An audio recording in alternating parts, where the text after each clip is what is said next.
Hello बच्चों, अब करेंगे question 22।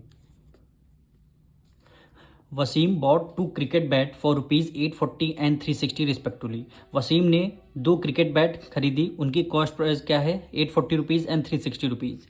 He sell the first bat at a gain of 15%। Wasim ने पहली वाली बैट बेच दिया, कितने रुपीज़ गेन में? 15% का क्या हुआ? गेन हुआ। And second one at a loss of 5%। Second वाली उन्होंने सेल किया है, कितने परसेंट लॉस हुआ है? 5% लॉस हुआ। फाइंड द गेन और loss percent in the whole transaction. आपको गेन और लॉस परसेंट आपको बताना है। तो सबसे पहले इसकी हम कॉस्ट प्राइस निकालते हैं, यानी cost price of two bat. कितनी बैट है हमारे पास? टू बैट है। पहली वाली की कॉस्ट प्राइस क्या है? ₹840। दूसरी वाली की क्या है? ₹360। दोनों को आपको ऐड करना है। 0 हो गया, 6 + 4 10 हो गया, 1 कैरी गया, 8 + 3 11, 11 में 1 1 क्या हो गया? 12। यानी कॉस्ट प्राइस कितनी आ गई? ₹1200। दोनों बैट की कॉस्ट प्राइस आ गई। अब देखिए, इन्होंने सेल किया है फर्स्ट बैट को, उनको हुआ है गेन परसेंट 15% गेन हुआ है, और आपको कॉस्ट प्राइस भी पता है, तो आप सेलिंग प्राइस वाला फॉर्मूला लगा के निकाल लेंगे। तो यहाँ पे लिखेंगे सेलिंग प्राइस 1, यानी पहली सेलिंग प्राइस निकालें, यानी फर्स्ट बैट की हम सेलिंग प्राइस निकाल रहे हैं। सेलिंग प्राइस का फॉर्मूला क्या होता है? गेन के केस में 100 plus gain percentage, 100 plus gain percent divided by 100 और मल्टीप्लाई हो जाएगी कॉस्ट प्राइस। ये फॉर्मूला होता है गेन के केस में।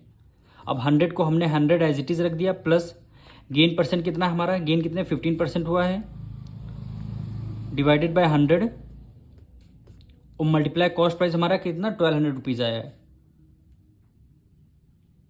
फर्स्ट केस में, यानी कॉस्ट प्राइस हमारी फर्स्ट केस में कितना था? ₹840, यानी फर्स्ट बैट का कॉस्ट प्राइस अभी हम निकालना है, यानी ₹840। 840 यहाँ पे हमने इसलिए रखा है क्योंकि हमें फर्स्ट बैट में क्या हुआ था? गेन हुआ था 15%। तो हम पहले फर्स्ट बैट का सेलिंग प्राइस निकालना है, तो इसीलिए हमने कॉस्ट प्राइस फर्स्ट बैट की ₹840 रखा। अब 100 में 15 ऐड किया, कितना आएगा? 115 डिवाइडेड बाय 100 मल्टीप्लाई आएगा ₹840। अब देखिए, 0 से 0 आपका कैंसिल हो गया। इसको हम 5 से करते हैं। 5 2 ज़ा 10 और ये 1 कैरी गया, 5 3 ज़ा हो गया 15। यहाँ पे आ गया 5 2 ज़ा 10, दोनों 5 से डिविजल। अब देखिए, यहाँ पे 2 है, यहाँ पे 2 से डिविजल हो रहा। 2 1 ज़ा 2, 2 4 ज़ा 8, 2 2 ज़ा 4 हो गया। अब आपको 23 की मल्टीप्लाई किससे? 42 से करनी है, यानी 42 की मल्टीप्लाई हम 23 से कर देते हैं। 3 2 ज़ा 6 हो गया, 4 3 ज़ा क्या हो गया? 12 हो गया, मल्टीप्लाई 2 2 ज़ा 4 और 4 2 ज़ा 8 हो गया। तो यहाँ पे 6 आपका 6 आया, 4 + 2 6 आया, 8 + 1 9, यानी पहले वाली बैट की सेलिंग प्राइस हमारी कितनी आ गई? ₹966। ₹966। अब फर्स्ट बैट की हमारी सेलिंग प्राइस आ गई। अब हम इसी तरह निकालेंगे same selling price of second bat. तो यहाँ पे selling price of second bat की हम सेलिंग प्राइस निकाल रहे हैं। सेलिंग प्राइस में क्या हुआ था? इनको लॉस हुआ था 5%, तो हम इस बार लॉस का फॉर्मूला लगाएंगे, यानी 100 माइनस लॉस हुआ है इसलिए माइनस का लॉस परसेंटेज डिवाइडेड बाय 100 और मल्टीप्लाई क्या हो जाएगा? कॉस्ट प्राइस, यानी आपका 100 माइनस लॉस परसेंटेज कितना है? 5% आपको सेकंड बैट में लॉस हुआ था, आपने सेल किया था, divided by 100 multiply cost price. अब सेकंड बैट की कॉस्ट प्राइस कितना है? ₹360। तो हमने यहाँ पे ₹360 राइट डाउन कर दिया। अब 100 में 5 माइनस करेंगे, कितना आ गया? 95 डिवाइडेड बाय 100 और मल्टीप्लाई ₹360। 0 से 0 आपका कैंसिल हो जाएगा।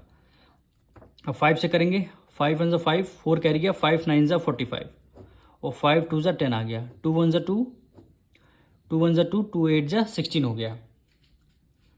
अब 19 की मल्टीप्लाई आपको 18 से करनी है, यानी 19 की मल्टीप्लाई 18 से करेंगे। 9 8 ज़ा 72, 8 1 ज़ा 8, 8 1 ज़ा 8 और 8 में आपको 7 ऐड करना है। 8 9 10 11 12 13 14 15। तो यहाँ पे आपका 15 आ गया। फिर 19 1 ज़ा क्या होगा? 19, ये 2 9 + 4 14, 1 कैरी गया 3, यानी ₹342। सेकेंड बैट की हमारी सेलिंग प्राइस आ गई ₹342। अब देखिए, टोटल आपको कॉस्ट प्राइस पता है ₹1200। दोनों को सेलिंग प्राइस हम ऐड कर लेंगे, यानी selling price of two bat दोनों बैट की सेलिंग प्राइस आ चुकी है। पहली हमारी सेलिंग प्राइस कितनी आई है 966 रुपीज़, दूसरी आई है 342 रुपीज़। और दोनों को आपको ऐड करना है। 6 + 2 8 हो गया, 6 + 4 10 हो गया, 0 1 कैरी गया, 9 1 10 और 1 13, यानी 1308 का आपकी सेलिंग प्राइस आ गई। अब आप देखिए कॉस्ट प्राइस 1200 रुपीज़। अब दोनों बैट आपकी पड़ी थी 1200 रुपीज़ की और दोनों बैट सेल हुई हैं 1308 रुपीज़ की। तो आपको गेन हुआ है कि लॉस हुआ है? बिल्कुल गेन हुआ है। तो यहाँ पे गेन का क्या फॉर्मूला होता है? गेन का फॉर्मूला होता है आपने सेलिंग प्राइस आपकी ज़्यादा होगी किससे? कॉस्ट प्राइस से। तो सेलिंग प्राइस हमारी कितनी 1308 है और माइनस हमारी कॉस्ट प्राइस कितनी है 1200। कॉस्ट प्राइस कितनी है हमारी 1200। इसको माइनस करेंगे तो ये आपका 8 आएगा, यानी 1308 को हमने 1200 से हमने क्या कर दिया माइनस कर दिया। तो ये आपका 8, ये 0 3 में से टूट गया 1, यानी 108। गेन कितना आया हमारा 108 आया। अब गेन आएगा तो गेन का परसेंट आपको क्वेश्चन में बोला गया था कितना गेन परसेंट आपको गेन या लॉस परसेंट निकालना है। तो डिनोमिनेटर में क्या रखते हैं कॉस्ट प्राइस रखते हैं और न्यूमरेटर में आपका गेन हुआ तो गेन, लॉस हुआ तो लॉस, मल्टीप्लाई कर देते हैं कॉस्ट प्राइस से। अब इसमें आप फॉर्मूला लगाएंगे। गेन कितना हुआ हमारा 108, गेन कितना हुआ 108। कॉस्ट प्राइस हमारी कितनी निकल के आई थी टोटल 1200 रुपीज़। तो यहाँ पे रखेंगे 1200 रुपीज़ और मल्टीप्लाई किससे कर देंगे 100 से। यहाँ पे कॉस्ट प्राइस यहाँ पे नहीं 100 होगा, तो यहाँ पे क्या हो जाएगा 100 हो जाएगा। अब इसको आपको सॉल्व करना है। तो 0 से 2 0 से 2 0 आपका कैंसिल हो गया। 12 1 12, 12 9 कितना हो गया 108। तो गेन कितना आएगा आपका 9% क्या आ गया गेन आ गया। वो यही क्या हो जाएगा आपका आंसर हो जाएगा। मिलेंगे नेक्स्ट वीडियो में।